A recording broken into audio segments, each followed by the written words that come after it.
NEET में भी 10 दिन बचे हैं एंड अगर उस हिसाब से देखें तो अभी कुछ-कुछ पोर्शंस ऐसे हैं जिनको लाइक नहीं पढ़ा है। तो उस हिसाब से अगर देखेंगे तो सिलेबस कंप्लीट नहीं हुआ है अभी एंड मैं अभी बीच रास्ते में ही हूँ।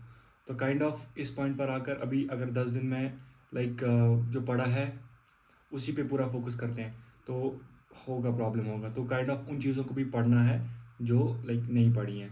तो काइंड ऑफ उन चीज़ों पे फ़ोकस करना ज़रूरी है। तो अभी आने वाले 10 दिनों में मैं क्या करने वाला हूँ? क्योंकि लाइक देखो यार 10 दिन हैं, इस 10 दिन में जितना हो सकता है उतना करना है एंड मुझे लगता है कि हाँ पोटेंशियल है मुझ में कि मैं थोड़ा जितना मैं कर रहा हूँ मैं उससे ज़्यादा इस चीज़ को खींच पाऊँ एंड उससे ज़्यादा टाइम दे पाऊँ। तो काइंड ऑफ अब मैं सोच रहा हूँ कि हाँ जो मेरे पोर्शंस बच गए हैं मैं पहले लाइक उनको भी ख़त्म करूँ एंड मतलब उनको भी साथ साथ ख़त्म करूँ एंड जो मेरे पोर्शंस चल रहे हैं उनको भी मैं साथ साथ चलाऊँ एंड टेस्ट भी लाइक मैं देता रहूँ जो लाइक जो मेरी स्ट्रेटजी है कि हाँ ठीक है इतने टाइम के बाद इतनी परसेंटेज पे ख़त्म होगा तो उसके बाद टेस्ट देंगे। तो काइंड ऑफ वो चीज़ चल रही है एंड अब मेरा कौन कौन सा पोर्शन कंप्लीट है अगर 11th की बायो में देखें तो प्लांट फिजियोलॉजी का लाइक उसको उसको रिवीजन चाहिए लाइक ठीक है वो पढ़ा है बट उसको रिवीजन चाहिए। उसके बाद आता है ह्यूमन फिजियोलॉजी को अच्छे से हो गया मतलब ह्यूमन फिजियोलॉजी टोटली कंप्लीट है। उसके बाद आता है एनिमल किंगडम। ठीक है उसकी एग्जांपल्स वो लाइक रहती है प्रॉब्लम कि हाँ एग्जांपल्स उसके अच्छी सी होनी चाहिए बट उसमें थोड़ा बहुत प्रॉब्लम है वो करना पड़ेगा लाइक उसको डेली रिवीजन देना पड़ेगा। एंड उसके बाद अगर हम आते हैं केमिस्ट्री पे अगर ऑर्गेनिक के पोर्शन को देखते हैं तो ऑर्गेनिक लाइक यार ऑर्गेनिक का मैंने मिस किया था लाइक 12th में मैंने ऑर्गेनिक नहीं पढ़ी थी लिटरली नहीं पढ़ी थी क्योंकि उन दिनों मैं बीमार था। तो काइंड ऑफ उसको मैंने लाइक अभी कुछ दिन पहले जब मैंने उसको केमिस्ट्री को उठाया था तो उसके मैंने थोड़ा थोड़ा लाइक जनरल मैंने ऊपर ऊपर से पढ़ लिया एनसीईआरटी को भी रीड कर लिया था बट नीट के लिए नहीं। सो उसके लिए लाइक मैं जो हमारी जो सीरीज़ चल रही थी उसी सीरीज़ को कंटिन्यू करूँगा अब एंड देखते हैं कि वो कहाँ तक जाएगी। उसी सीरीज़ के लेक्चर्स में देखूँगा लाइक जो अभी रिसेंटली कुछ टाइम पहले पीडब्ल्यू ने स्टार्ट की थी।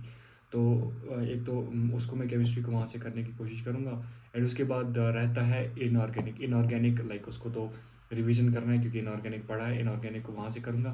फिजिकल में मैं क्वेश्चन प्रैक्टिस करने की कोशिश करूँगा। ठीक है फिजिकल कंप्लीट है 12th की फिजिकल मुझे अच्छे से आती है 11th की फिजिकल भी पढ़ी है बट उसको भी रिवाइज करना ज़रूरी है क्योंकि लाइक अगर देखेंगे ना कुछ पार्ट हैं वो बहुत ज़्यादा ट्रिकी हैं यार।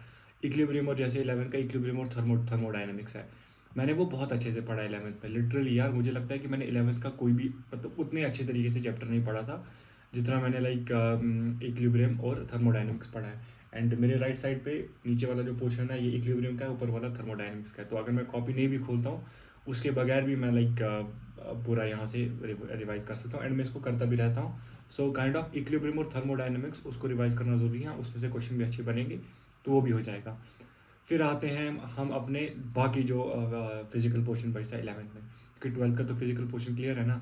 तो बाकी जो फिजिकल पोर्शन बचता है 11th का यार स्ट्रक्चर ऑफ एटम जो है ना पता नहीं क्यों यार मतलब वो बहुत ट्रिकी है। मतलब जब मैं 11th में भी पढ़ रहा था ना मुझे उसमें प्रॉब्लम आ रही थी बहुत ज़्यादा।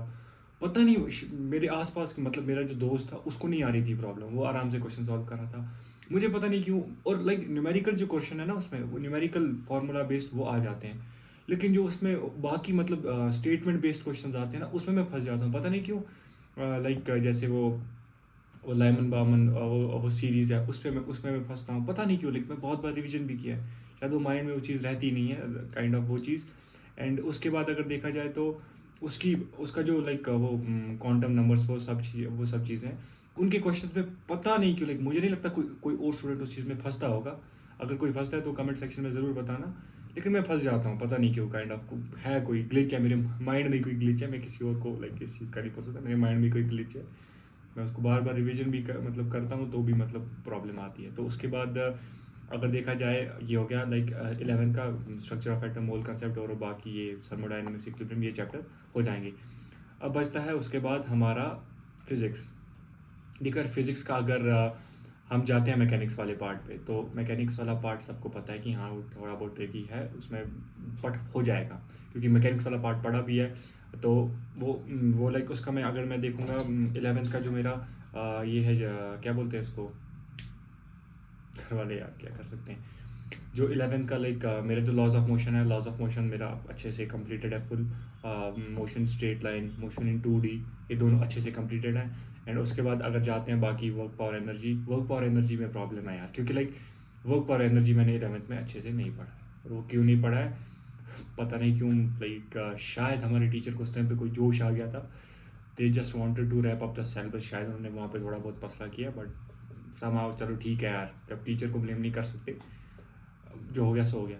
तो ये चीज़ रही हमारे वर्क पावर एनर्जी की। एंड उसके बाद आते हैं लाइक उसके बाद जो बाकी चैप्टर्स है, फ्लूइड मैकेनिक्स, वो मैकेनिक्स वाले जो फ्लूइड वाला पार्ट है और सॉलिड्स वाला पार्ट है, तो वो है, वो मुझे नहीं आता क्योंकि वो मैंने नहीं पढ़ा है।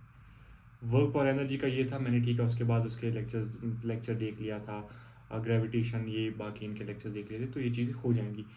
लेकिन जो ये वाला पार्ट है, फ्लूइड्स और सॉलिड्स वाला पार्ट, ये मुझे नहीं आता, ये मैंने पढ़ा भी नहीं है। इसका मैंने जस्ट पेपर दिए हैं, मैंने उसके क्वेश्चंस प्रैक्टिस किए हैं, तो उसमें प्रॉब्लम आती है।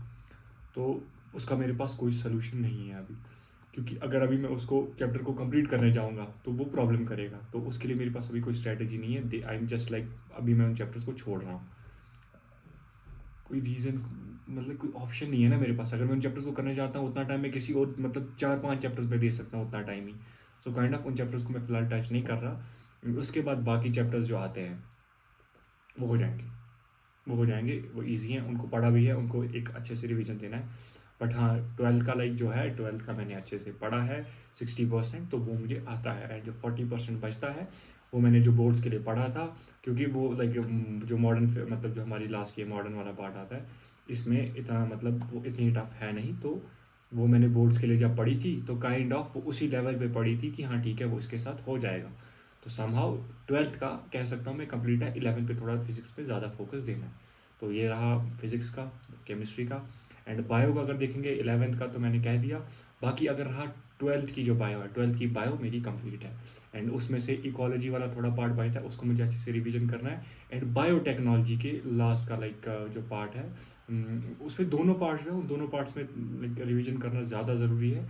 बट हाँ, लास्ट वाला जो पार्ट है मेरा, उस पर मतलब मुझे अच्छे से देखना पड़ेगा थोड़ा बहुत, क्योंकि वहाँ पे मैं फंस रहा था। तो काइंड ऑफ ये रही मेरी अगले नेक्स्ट दिन की पूरी, लाइक मैं किस तरीके से, अभी सिलेबस क्या है, तो सिचुएशन लाइक ठीक है, अंडर कंट्रोल अगर देखा जाए उस हिसाब से सिचुएशन अंडर कंट्रोल है। बट स्टिल यार वो डर तो रहेगा ना कि हाँ ठीक है यार, नीट के एग्जाम में क्या होने वाला है। तो somehow this is my whole. बाकी उम्मीद है लाइक आपका, मुझे पता है लाइक आप लोगों ने फाड़ दिया होगा यार, आप लोगों ने अच्छे से कर दिया होगा। बाकी 10 दिन और कंसिस्टेंसी रखो, चाह मेरे को नीट है। एंड बाकी सब सॉर्टेड है यार। उम्मीद है ये वीडियो पसंद आई होगी। मिलते हैं कल के दिन में, तब तक के लिए अल्लाह हाफिज़, बाय बाय।